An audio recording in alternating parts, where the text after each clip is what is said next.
he looked at me and he said, Lee, you're going to go far in this world, but don't go too fast. He goes, be patient with life, because if you fly up really quick, he goes, you're going to smack the ground really hard, and that's okay, but you don't have to.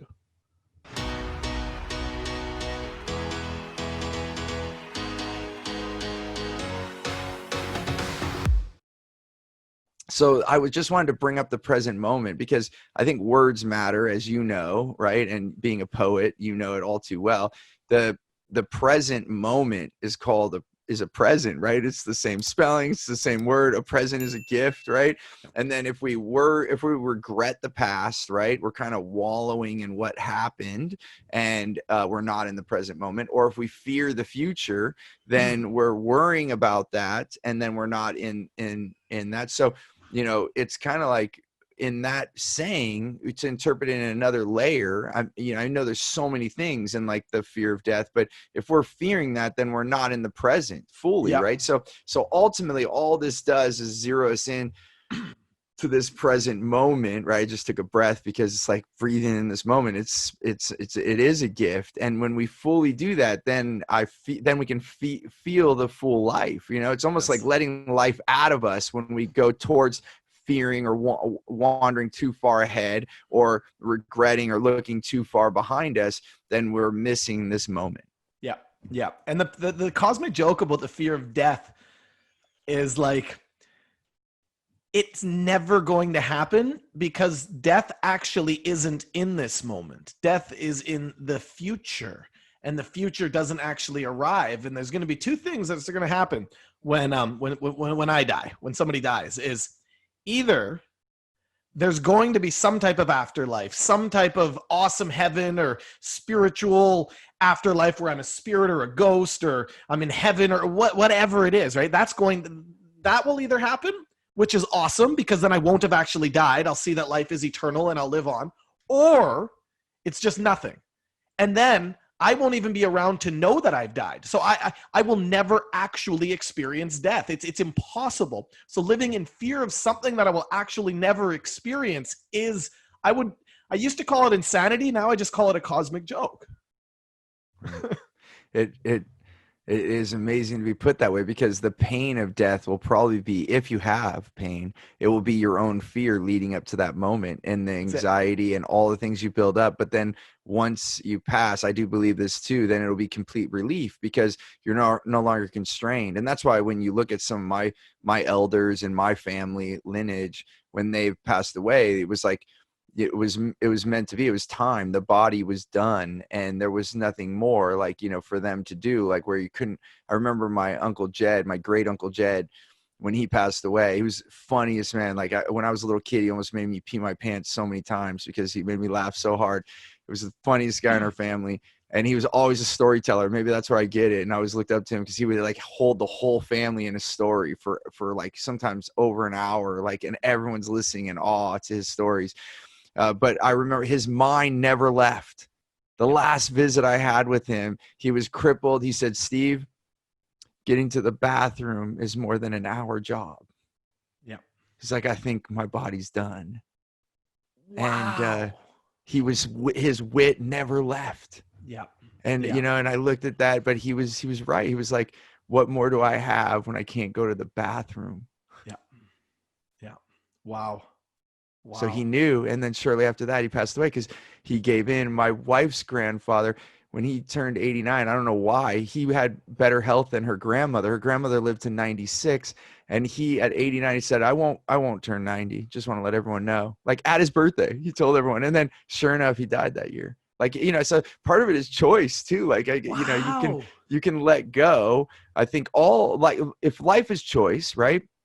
This is getting deep, brother. We're going really deep. So it always happens. If life is choice, right? Because I do believe we have choice. That's one of the gifts of this life. And, then how is that not a choice either? And that's hard for people to swallow, because, but if you look at like people with cancer, there are people that have, like, I've seen people with stage 4 cancer, crazy things, cancer through the body, and then they survive. And really, you have to only imagine that they chose to live. And then you have other people that don't even have as bad of cancer, and they might exit, you know. And I'm not trying to be uncompassionate. I mean, people go through things, and everyone's life goes through their own thing, but I'm just putting all my own conclusions, and you can conclude what you want. But my belief is that what I've seen in my family is those that have wanted to stay living, they have, and for a long time. And those that were ready to leave, they basically told us they were ready to go.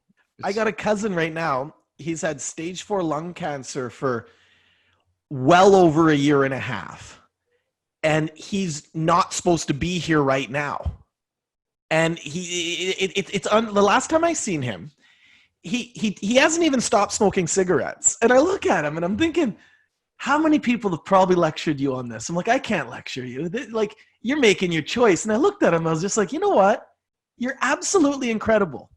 And he goes, why? I'm like, anybody can beat lung cancer, but can you do it with a cigarette in your mouth? You're the man. We're not promoting smoking with cancer. Not at all. Not at all. I get it, but I get it in the moment. This will of life to just keep going and he's just determined, just absolutely determined, you know. And wasn't it George Burns? He lived over 100 or like to 99. I think he broke 100. 105. George Burns, you know, whiskey and cigars, like all the way till the end, man. And he said, the reason he's been able to live so long is because he always had a reason to get up in the morning. That's so true. Yeah. That's it. Wow, that's amazing that you knew that quote and everything. Wow. You know, my football coach from when I was a child, he recently passed, what was it, last year? And I went to visit him in the hospital. And I hadn't seen him in a bunch of years, you know. And I looked at him and I said, you know, 16 years ago, you were on your deathbed. And I was in the same situation visiting you, and I was saying goodbye. Like, what is this? Like, how are we still here 16 years later and you're going through this again? And he brings it back to the lessons as a kid. He goes, Lee, and just the, you know, the football coach voice, like, Lee, and he's still this guy. He goes, it's just like football. You got to stay committed. Yeah, that was him, and that was what made it go. It was phenomenal to be able to ask him such deep questions. At one point, he goes, "Why do you have all these questions?" And I looked at him and said, "You know, it's this is a very sensitive subject for basically everybody, and you've always been able to answer my questions. And death is a topic that many of us are afraid of, and I know." But this is firsthand experience. You can actually answer my questions and tell me about this experience that you're having right now. And he was more than willing. It was very powerful for me to be able to say my goodbye that way, like to really dive in deep with him in the moment, not beat around the bush, and really experience that depth, you know. And that's amazingly. He looked at me. He looked at me and he said, "You know, Lee, you're gonna go far in this world, but don't go too fast." He goes, "Be patient with life, because if you fly up really quick," he goes, "you're going to smack the ground really hard, and that's okay, but you don't have to. Take your time." Just giving a moment for that one. That's brilliant. Right? They always say if your highs are too high, your lows will be really low. Right? When I was staying with you a few years ago, and I was in Fairfax, I was walking by this old man. He's in his 70s or 80s, and I love asking people for wisdom, you know.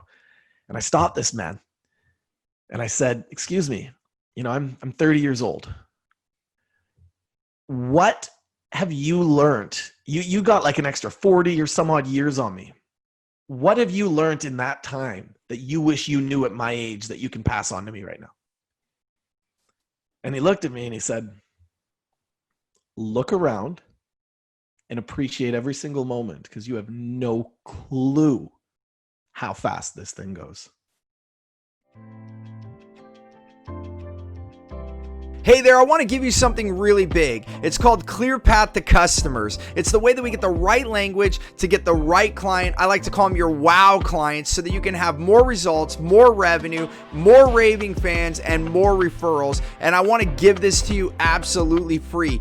And all you have to do is go to stevenapolitan.com to check it out, or you can look at the description here. We'll put the details there. As always, remember, choose gratitude and create freedom.